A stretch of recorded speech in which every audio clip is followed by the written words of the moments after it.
Hello students. तो आज मैं क्लास 9th चैप्टर फर्स्ट चालू कर रहा हूँ। इसकी मैं एक वीडियो डाल चुका हूँ जो थी बेस्ड ऑन नंबर्स, मतलब बेसिकली डेफिनेशन ऑफ नंबर्स के ऊपर बेस्ड थी वो।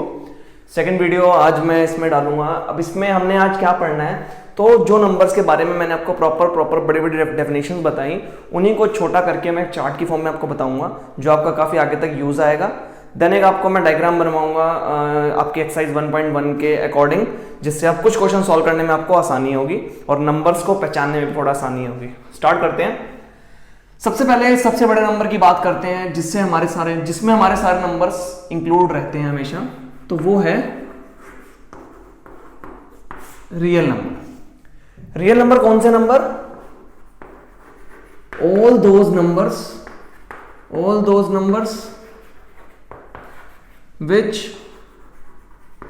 can be plotted on number line. वो सारे नंबर जिनको आप नंबर लाइन पर प्लॉट कर सको वो रियल नंबर्स हैं। अब नंबर लाइन पर आप रेशनल नंबर भी प्लॉट कर सकते हो, इरेशनल भी प्लॉट कर सकते हो, नेचुरल, इंटीजर, होल, सब नंबर आप नंबर लाइन पर प्लॉट कर सकते हो। रियल नंबर आगे जाके दो पार्ट में डिवाइड कर रहा हूं मैं। एक डेसिमल नंबर्स में, जो आगे 3 पार्ट में जाएंगे, और एक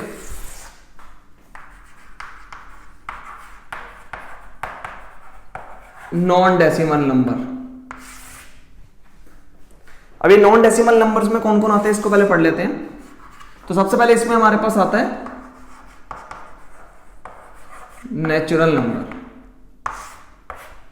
एक चीज और मैं बताता चलूं आपको, हर नंबर की अपनी एक नोटेशन होती है। जैसे कि रियल नंबर को हम कैपिटल आर से डिनोट करते हैं, नेचुरल नंबर को हम कैपिटल एन से डिनोट करते हैं। अब नेचुरल नंबर क्या है?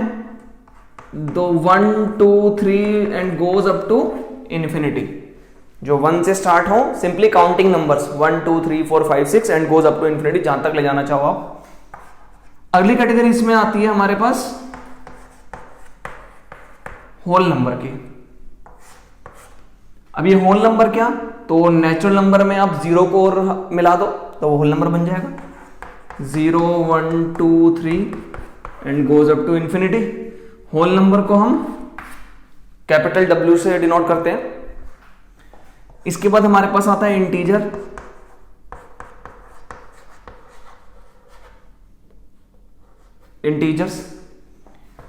ये इंटीजर्स क्या होते हैं?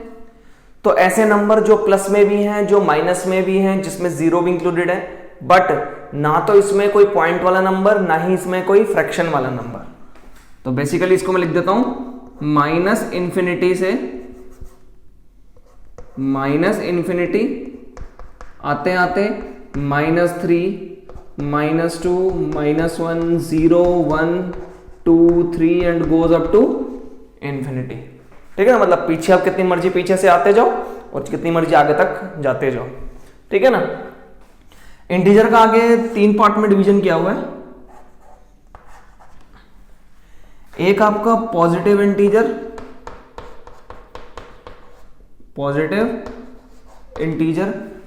INT represents integer. ठीक है ना।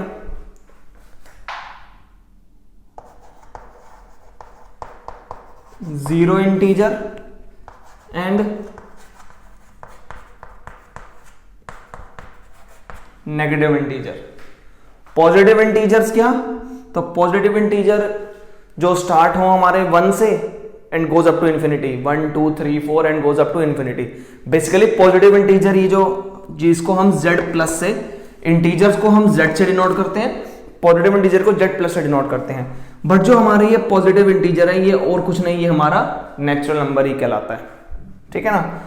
नेगेटिव इंटीजर को हम Z के ऊपर छोटा सा माइनस लगा देते हैं हम, ऐसी Z के ऊपर छोटा सा प्लस, तो वो पॉजिटिव इंटीजर, वो नेगेटिव इंटीजर आप समझ सकते हो जो माइनस इन्फिनिटी से होते हुए -3 -2 -1 तक आए, मतलब -1 से पीछे वाले सारे नंबर्स। ठीक है, तो वो सारे नेगेटिव इंटीजर का पार्ट है।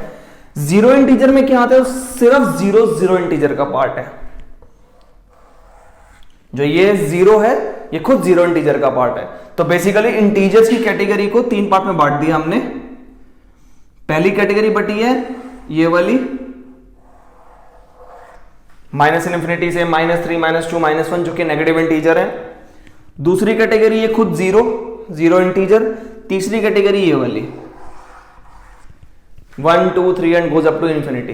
ठीक है ना, तो ये हमारे इंटीजर्स के पॉजिटिव इंटीजर्स। अब जरा डेसिमल नंबर में आते हैं। डेसिमल नंबर में कौन कौन से नंबर, तो मैं पहले एग्जांपल लिखता हूं, उससे आपको समझने में आसानी होगी।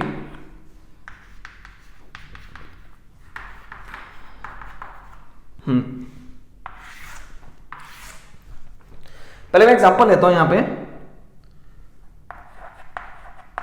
22/7। अब अगर मैं 22/7 की बात करूं और मैं इसको अगर बाई चांस सॉल्व करना चाहूं तो 22/7 3.14 डॉट डॉट डॉट इस तरीके से ये चलते जाएंगे नंबर्स। मतलब कि जो ये डेसिमल नंबर हम पढ़ेंगे इनकी कैटेगरी बेसिकली पॉइंट के बाद देख करके पहचानी जाती है कि ये किस तरीके के नंबर है। और डेसिमल नंबर में जो इस कैटेगरी में हम पढ़ेंगे वो दो तरह के नंबर पढ़ेंगे, एक रेशनल और एक इररेशनल नंबर्स। अब 3.14 डॉट डॉट डॉट आगे नंबर चलते जा रहे हैं। अब जो ये नंबर की अगर मैं बात करूं आपके सामने तो ये नंबर कैसा नंबर है, ये नंबर पॉइंट के बाद कभी एंड नहीं हो रहा और पॉइंट के बाद कभी भी रिपीट नहीं कर रहा। मैंने यहां पे दो बातों का जिक्र किया कि पॉइंट के बाद नंबर एंड नहीं कर रहा, चलता जा रहा है, और पॉइंट के बाद नंबर रिपीट नहीं कर रहा। ठीक है ना, और रिपीटेशन से मतलब है कि लगातार रिपीट करना।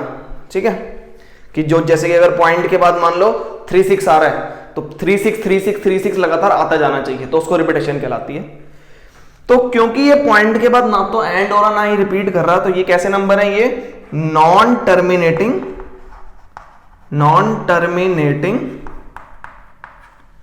एंड नॉन रिपीटिंग नंबर्स हैं। नॉन रिपीटिंग नंबर्स हैं जो ना तो पॉइंट के बाद कभी एंड करें ना ही पॉइंट के बाद कभी रिपीट करें। इसका एक और एग्जांपल आप ले सकते हो, जैसे कि आप √3 ले लो। अब √3 भी क्या होता है, तो ये 1.736 डॉट डॉट डॉट ये भी चलता जाएगा। ठीक है ना, तो ये भी पॉइंट के बाद कभी एंड नहीं करेगा, कभी रिपीट नहीं करेगा, तो ये भी नॉन टर्मिनेटिंग नॉन रिपीटिंग। तो ये मैंने डेफिनेशन पहले ही बताई थी, अब भी बता रहा हूं। Non terminating non repeating number कौन से होते हैं, तो ये होते हैं हमारे इररेशनल नंबर्स।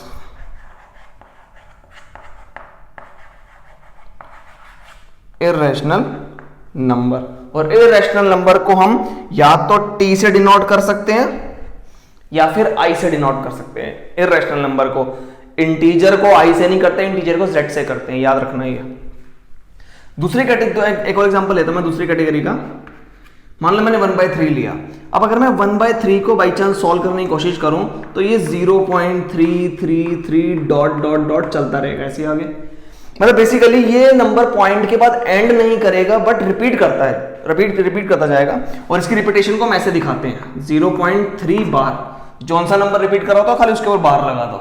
अगर पॉइंट के बाद 3 नंबर बार बार आ रहे हैं कि 5 जैसे 0.536 536 536, तो 536 तीनों के ऊपर आप बार लगा दोगे, इसका मतलब है कि ये चीजें रिपीट कर रही हैं। तो ऐसे नंबर जो नॉन टर्मिनेटिंग हो, मतलब पॉइंट के बाद टर्मिनेट नहीं कर रहे, पॉइंट के बाद एंड नहीं कर रहे, बट रिपीट कर रहे हैं, तो ये नंबर कैसे नंबर होते हैं, such type of number are called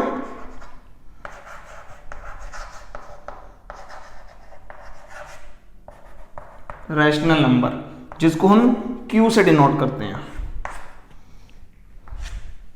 ठीक है ना। जो तीसरी कैटेगरी आती है वो भी हमारे रैशनल नंबर का ही पार्ट है, बट वो नंबर कैसे हैं, वो simply terminating numbers, terminating number. जैसे कि अगर मैं 1/2 की बात करूं तो 1/2 इज 0.5, मतलब कि ये पॉइंट के बाद एंड भी कर गया और रिपीट भी नहीं कर रहा। ठीक है ना, तो जो चीज एंड करके उसकी रिपीटेशन का सवाल ही पैदा नहीं होता। तो टर्मिनेटिंग नंबर भी क्या होते हैं, तो ये भी रेशनल नंबर होते हैं जिसको हम Q से डिनोट करते हैं। तो ये हमारा एक छोटा सा चार्ट है जिसको अगर आप ध्यान रखोगे तो आपको नंबर्स के बारे में याद रखने में आसानी होगी बस। ठीक है ना। मैं इसको रब कर रहा हूं। Before that pause the video to note it down. बाकी आगे चलते हैं।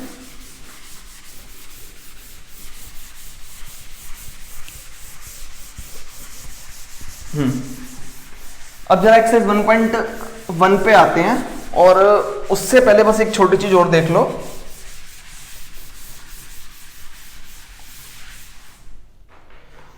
तो एक एक्सरसाइज 1.1 में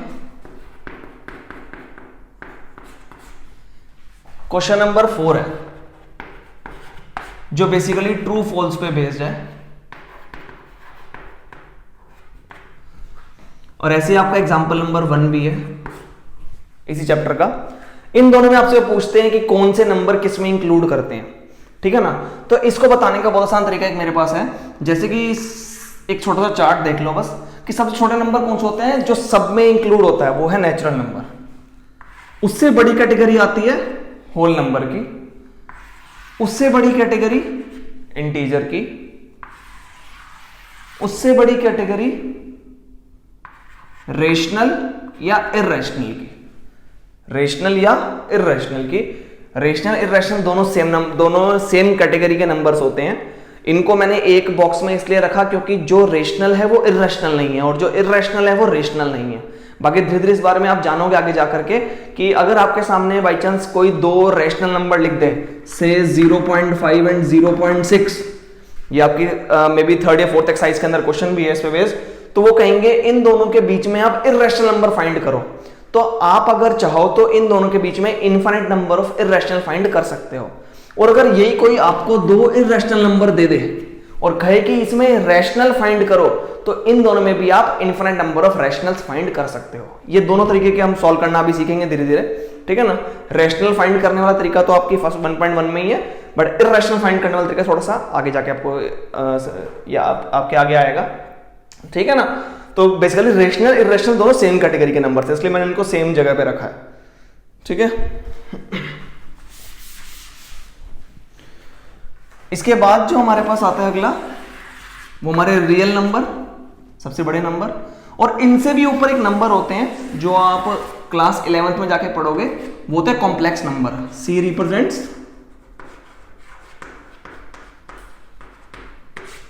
कॉम्प्लेक्स नंबर्स, ठीक है ना। अब इस चार्ट को देखते हुए जरा अपने क्वेश्चन नंबर 4 को देख लो। एग्जाम्पल वन आप खुद कर सकते हो। वो उन्होंने सबसे पहले इस पार्ट में पूछा हमसे क्वेश्चन नंबर 4 में, वो कह रहे हैं state whether the following statement are true और फॉल्स। पहला उन्होंने कहा every natural number is a whole number. क्या सारे नेचुरल नंबर होल हैं? क्या सारे नेचुरल होल हैं? तो हमें नजर आ रहा है कि सारे नेचुरल होल के अंदर है, इसका मतलब कि सारे नेचुरल होल हैं। तो पहला पार्ट ट्रू। सेकंड पार्ट पे आते हैं, वो पूछ रहे हैं every integer is a whole number. क्या सारे के सारे इंटीजर होल हैं? अब अगर मैं ध्यान से देखूं तो होल इंटीजर में आ रहा है, ना कि इंटीजर होल के अंदर, ठीक है ना। तो सारे इंटीजर होल नहीं है, इसका उल्टा, इसका जो क्या कहते हैं अपोजिट कंडीशन है वो ट्रू है, बट ये चीज ट्रू नहीं है, ठीक है। थर्ड पूछा है every rational number is a whole number. क्या सारे रैशनल नंबर होल हैं? सारे होल नंबर रैशनल हैं, बट रैशनल होल नहीं है सारे, ठीक है ना। तो ये थर्ड पार्ट भी रॉन्ग। तो इस तरीके से अपना आप एग्जाम्पल 1 भी कर सकते हो। हटा रहा हूं मैं इसको।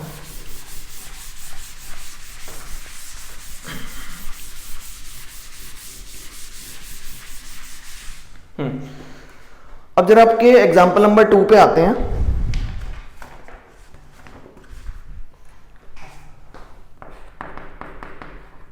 Example 2,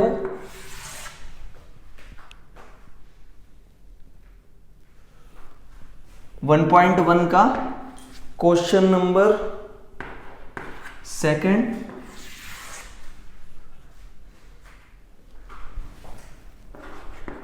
question number 3।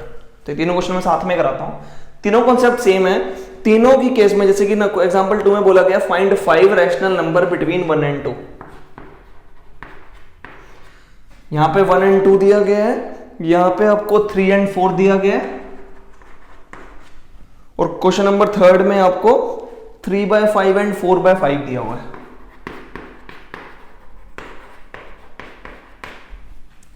ठीक है ना। वो सभी केसेस में उन्होंने बोला हुआ है find 5 rational number between these numbers, इन सभी नंबर के बीच में 5 रैशनल नंबर ढूंढ करके दिखाओ। तो मैं इनमें से एक पार्ट कोई भी आपकी मर्जी का, जैसे मान लो क्वेश्चन नंबर 3 उठा लेता हूं। इसको पहले मैं आपको सॉल्व करके दिखाऊंगा आपकी क्लास 8 के तरीके से कि वहां पे हम कैसे करते थे, फिर बाकी को मैं अपने प्रॉपर तरीके से कराता हूं। तो वहां पे हमारा तरीका क्या होता था, हम पहले 2 नंबर को उठाते थे और उन 2 नंबर का एवरेज फाइंड करते थे। एवरेज मतलब उनका मिडल नंबर। एवरेज फाइंड करने का तरीका सिंपल है, जो भी दोनों नंबर है उनका सम करो और उसका डिवाइड बाय 2 कर दो। 2 नंबर का सम करके डिवाइड बाय 2 कर दोगे तो क्या फाइंड हो जाएगी, एवरेज फाइंड हो जाएगी। अब ये करने के लिए पहले मेरे को ऊपर वाला पार्ट सॉल्व कर लेते हैं। इधर आ जाओ, नीचे वाला 2 ऐसे कैसा, ऊपर मैंने लिया तो 5 एलसीएम आ जाएगा। दोनों में अगर एलसीएम सेम है तो ऊपर के नंबर सही सेम वैसे ही रहेंगे। तो ये हो गया 4 + 3 7/5/2। इस 2 को मैं 2/1 लिख देता हूं। अब एक बात याद रखना, सबसे नीचे वाला सबसे ऊपर जाता है। बेसिकली जब ये मेरे को बड़े वाला डिवीजन अगर हटाना है तो इसके बदले मेरे को रेसिप्रोकल करना पड़ेगा और मेरा मल्टीप्लिकेशन का साइन आएगा कुछ इस तरीके से। 7/5 ऐसे कैसा, डिवीजन की जगह अगर मैं मल्टीप्लाई लगाऊंगा तो नीचे वाली कंडीशन उल्टी हो जाएगी, 2/1 का 1/2 हो जाएगा। तो मैं ये बता रहा था, सबसे नीचे वाला नंबर सबसे ऊपर के पास जाता है और बीच वाला बीच वाले के पास जाता है मल्टीप्लाई होने, ठीक है ना। तो यहां मेरे पास आ गया 7/10। 3/5 क्या कहते हैं, मेरे पास एक नंबर था, 4/5 एक नंबर था, उन दोनों के बीच में 7/10 आ गया, ठीक है ना। ऐसे अगर अब ये हो चुका है मेरे पास 3/5 4/5 7/10। ऐसे ही अब 3/5 और 7/10 को उठा लो, इनको डिवाइड बाय 2 करो तो आपके पास इन दोनों के बीच का कोई नंबर निकल जाएगा। इस तरीके से आप अलग अलग नंबर लेकर के उनके इन्हीं में से अलग अलग नंबर लेकर के आप उनके बीच के नंबर फाइंड करते रहोगे। बट सेम नंबर हर बार मत लेना, कुछ डिफरेंट नंबर लेते चलना, तो आपको एक दूसरे बीच में नंबर आते मिलते जाएंगे। तो एक तो तरीका हमारे पास ये था, क्या कहते हैं, रेशनल नंबर फाइंड करने का। एक तरीका और होता है हमारे पास, वो भी हमारे क्लास 8 का तरीका है। इस 3/5 वाले क्वेश्चन को ही ले लेता हूं जरा मैं। 3/5 एंड 4/5 को ही ले लो, बाकी कोई और भी ये वाला भी करके दिखा दूंगा। तो एक और तरीका क्या था कि अगर आपको इन दोनों के बीच में 5 रेशनल नंबर फाइंड करने हैं तो 5 से बड़ा कोई भी नंबर ले लो, ठीक है ना। 5 फाइंड करने हैं ना, तो जितने फाइंड करने हो उससे बड़ा नंबर लेके चलते हैं। मान लो मैंने 6 ले लिया, तो दोनों नंबर में 6 से मल्टीप्लाई 6 से डिवाइड करवा दो। दोनों नंबर में जितने नंबर फाइंड करने हैं उससे कोई बड़ा नंबर ले लो, 6 ले लो, 7 ले लो, 10 ले लो, 20 ले लो, जितना मन करे उतना ले सकते हो, छोटा मत लेना बस। वो नंबर लेकर के दोनों नंबर को उससे मल्टीप्लाई डिवाइड कराया, तो ये 6 3 18 डिवाइड बाय 6 5 30, 6 4 24 डिवाइड बाय 6 5 30। अब मेरी यही सेम फ्रैक्शन कन्वर्ट हो गया इसके अंदर, मतलब इसके लिए अगर मैं इनको अभी क्या कहते हैं सिंप्लीफाइड फॉर्म में कन्वर्ट करूं तो वापस वहीं पहुंच जाऊंगा। एक और चीज, कई बच्चों को प्रॉब्लम होगी कि 6/6 मल्टीप्लाई डिवाइड कैसे कर दिया। तो हमारी मैथ्स में हम कोई भी चीज अपनी मर्जी से डिनोमिनेटर में और न्यूमरेटर में मल्टीप्लाई डिवाइड कर सकते हैं, ऊपर नीचे सेम चीज मल्टीप्लाई डिवाइड कर सकते हैं, तो उसी बेसिस पे हुआ है। अब 18/30 24/30, अब इसका अगला नंबर क्या लिख सकते हो, 19/30, 20/30, 21/30, 22/30, 23/30। तो ये 5 नंबर आपको मिल गए। तो एक तरीका ये था हमारे पास। इसको अगर आप इस क्वेश्चन में करना चाहोगे तो सिंपली इसको 1/1 2/1 लिख लो, जहां कुछ नहीं है वहां नीचे 1 है। तो अगर मेरे को इसमें 5 क्या कहते हैं रेशनल नंबर चाहिए तो 6 से मल्टीप्लाई डिवाइड करा के आप सेम काम कर सकते हो। बट ये सब तरीके हमारे पुराने तरीके थे। अब क्योंकि मैंने रैशनल नंबर की डेफिनेशन पढ़ ली है और मुझे पता है रैशनल नंबर वो सारे नंबर हैं जो क्या कहते हैं, अगर मैं सेकंड डेफिनेशन की बात करूं, जो या तो टर्मिनेटिंग हो या फिर नॉन टर्मिनेटिंग बट रिपीटिंग हो, तो ये सब रैशनल नंबर्स हैं। तो सिंपली आप क्या करो, जो नंबर आपके सामने लिखा हुआ है, आपने देखा 1 लिखा है 2 लिखा है, इन दोनों के बीच में सारे पॉइंट्स वाले टर्मिनेटिंग नंबर लिख दो। जैसे 1, 1.1, 1.2, 1.3, 1.4, 1.5, ऐसे आप अनगिनत लिख सकते हो, ठीक है ना। आप ये भी ले सकते हो 1.105, ये भी टर्मिनेटिंग है, 3 डिजिट के बाद एंड हो गया। तो ये भी हमारा क्या है, रैशनल नंबर है। पॉइंट के बाद चाहे 10 डिजिट जाकर के भी अगर एंड हो रहे हैं तो रैशनल है, ठीक है ना। जब वो टर्मिनेट तभी नहीं कहलाता जब इन्फिनिट तक चलता रहे वो, ठीक है ना। तो ये सब रैशनल नंबर्स हैं और ये 1 और 2 के बीच में ही है, तो इसका मतलब ये बिल्कुल करेक्ट है। सेकेंड चीज, ऐसा जरूरी नहीं है कि इन 2 नंबर के बीच में जो 5 रैशनल नंबर आए हैं वो सब बच्चों के सेम हो, सबका आंसर अलग अलग आ सकता है, तो इससे आप कोई दिक्कत मत लेना, ठीक है ना। बाकी जरा ये दोनों में हटा रहा हूं।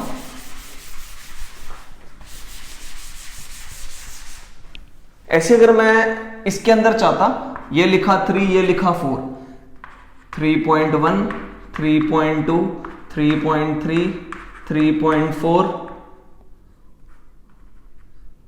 3.5 लिखते चलो अनगिनत, 3.11, 3.12, ऐसे कितने मर्जी लिख दोगे आप, तो उसका कोई अंत नहीं है, ठीक है ना। तो इससे आपके पास एक और बात आती है कि 2 रैशनल नंबर है, 3 और 4 भी क्या है, ये भी रैशनल है, तो 2 रैशनल नंबर के बीच में इनफाइनाइट नंबर ऑफ रैशनल होते हैं, और आगे जाके आप देखोगे 2 रैशनल में इनफाइनाइट नंबर ऑफ इररैशनल भी होते हैं, वो हम बाद में बताऊंगा मैं आपको। अब ये नंबर इनको कैसे कर सकते हो आप, एक और क्वेश्चन में साथ में लिख के देता हूं, find 5 rational number between √2 and √3, ये भी ले लो, ये काफी अच्छा क्वेश्चन है, पेपर में पूछा जाता है। पहले इसको करते हैं, आप सिंपल पहले अपनी डिवीजन सॉल्व कर लो। 3/5 लिखा है, 4/5 लिखा है, 3/5 को सॉल्व करो, कितना आएगा, तो ये आ जाएगा आपका 0.6 और ये आ जाएगा 0.8।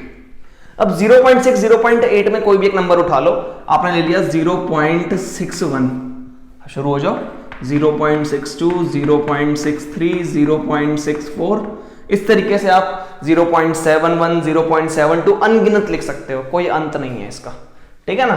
तो ये आपके पास रैशनल नंबर लिखने का तरीका। अब ये आपके पास दिमाग में क्वेश्चन आ रहा होगा कि क्या हम इतना काम करेंगे तो नंबर में मिलेंगे, तो पूरे नंबर मिलेंगे आपको, कोई इसमें ऐसी बात नहीं है, ठीक है ना। इसमें आओ, अब इस केस में आपको √2 और √3 की या तो वैल्यू बताओ, ठीक है ना, या फिर आपको इन दोनों क्या कहते हैं रूट्स को सॉल्व करना आता हो। अगर रूट्स को सॉल्व करना नहीं आता तो मैं इसकी भी एक वीडियो बना दूंगा, वो आप लोग देख लेना। बाकी अभी के लिए √2 की वैल्यू होती है 1.414 ... चलती रहती है, √2 इज इररेशनल। ऐसे √3 क्या होता है 1.736 ... ये भी इररेशनल है। अभी मैं बताऊंगा कि इररेशनल नंबर के बीच में भी इनफाइनाइट रैशनल होते हैं, अभी करके दिखाता हूं। अब इनमें क्या किया मैंने, इन दोनों के बीच में कोई भी एक रैंडम नंबर उठा लिया, तो 1.4 है, 1.7 है, इनके बीच में 1.5 आता है, हो जाओ शुरू, 1.51, 1.52, 1.53, 1.54 लिखते चलो। कोई कहेगा सर क्या हम इसके अंदर क्या कहते हैं, जैसे ये 1.41 आ रहा है, क्या इसमें हम 1.42 ले लें, चलेगा? चलेगा, क्योंकि 1.42 1.41 से बड़ा है, तो इससे बड़ा और उससे छोटा होना चाहिए, बस शुरू हो जाओ, लिखते चलो। तो ये सब नंबर रैशनल है जो इनके बीच में आ रहे हैं।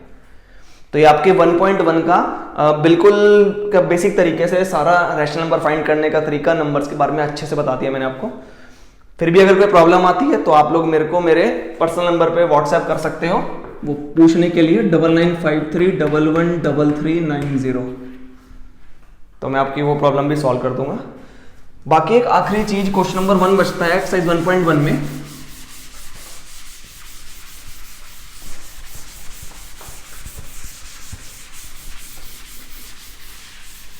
एक छोटा सा कॉन्सेप्ट और बचता है 1.1 के अंदर, क्वेश्चन नंबर 1 में वो हमसे पूछते हैं इज 0 अ रैशनल नंबर, क्या 0 रैशनल नंबर है? तो क्या मैं 0 को 0/1 लिख सकता हूं? हाँ लिख सकता हूं। अब रैशनल नंबर की डेफिनेशन के 3 पार्ट थे। सबसे पहले तो rational number is in the form of p/q, और ये p/q की फॉर्म में आ रहा है। वेयर, अब पहली बात थी q नॉट इक्वल टू 0, नीचे वाला पार्ट 0 नहीं होना चाहिए। क्या ये 0 है? नहीं है, तो कंडीशन सही है। Second part, p and q are integers, जो p और q अलग अलग हैं वो दोनों इंटीजर होने चाहिए। 0 भी इंटीजर है, 1 भी इंटीजर है, सेकेंड पार्ट भी ट्रू। थर्ड पार्ट वो हमारे पास था p and q are coprime. Coprime मतलब कि उनके बीच में कोई कॉमन फैक्टर ना हो, 0 और 1 का कोई कॉमन फैक्टर तो है नहीं, तो ये वाला पार्ट भी true, hence it is rational. इसी के अगले अगर कोई पूछे आपसे क्या 1/0 रैशनल है, तो आपकी डेफिनेशन का पहला ही पार्ट कि जो डिनोमिनेटर का नीचे वाला हिस्सा है वो जीरो नहीं होना चाहिए, और ये तो जीरो आ गया, तो ये चीज फॉलो नहीं हो रही, इसलिए रैशनल नहीं है। ठीक है ना, ये नॉट डिफाइंड है basically, anything divide by zero is not defined. तो ये था आपका 1.1। इसके बाद नेक्स्ट वीडियो में आगे चलेंगे हम। Thank you.